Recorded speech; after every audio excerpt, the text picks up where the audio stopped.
much. Ang interaction ko maybe mostly it's the RP, 6 p.m. wala nang lakaw, kalimutan yan.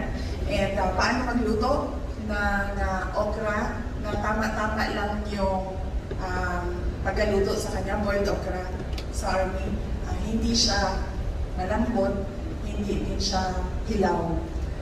Perfect lang ang pagkaluto na okra, basta mga sundalo kasama mo.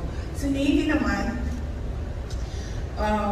was the time na we went to Holo and Tawi-Tawi because we did pagbabago campaign din, mayor ako ng Davao City.